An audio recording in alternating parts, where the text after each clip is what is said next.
વંઢેવાડ ગામ નજીક આવેલ દુકાનમાંથી જીઆઈડીસી કંપનીમાં વપરાતા ₹20,000ના શંકાસ્પદ નવા વોલ્વના મુદ્દામાલ સાથે એક ઈસમને પેરોલ ફ્રલો સ્ક્વોડ ભરૂચે ઝડપી પાડ્યો હતો।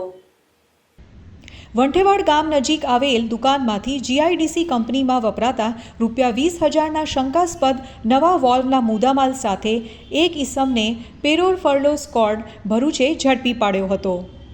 ભરૂચ જિલ્લા પોલીસ અધિક્ષક મયુર ચાવડાએ ભરૂચ જિલ્લામાં મિલકત સંબંધી ગુનાઓ બનતા અટકાવવા તેમજ શોધી કાઢવા સૂચના આપેલ હોય જે અનુસંધાને પોલીસ સબ ઇન્સ્પેક્ટર વી.એ. રાણાના માર્ગદર્શન હેઠળ આ સૂચનાઓ મુજબ મિલકત સંબંધી ગુનાઓ બનતા અટકાવવા તેમજ શોધી કાઢવા પેરોલ ફ્રલો સ્ક્વોડ ભરૂચની ટીમ ઝઘડિયા પોસ્ટે વિસ્તારમાં પેટ્રોલિંગમાં હતી।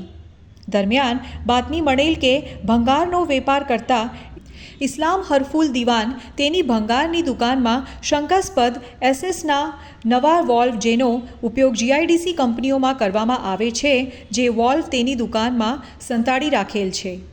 જે બાતમીના આધારે બાતમીવાળી જગ્યાએ રેડ કરી શંકાસ્પદ એસએસના નવા વોલ્વ નગ 4 કિંમત ₹20,000ના મુદ્દામાલ સાથે ઝડપી પાડી CRPC સલંગ કલમ મુજબ કાયદેસર કાર્યવાહી કરી ઝઘડિયા પોલીસ સ્ટેશન સુપ્રત કરવામાં આવેલ છે।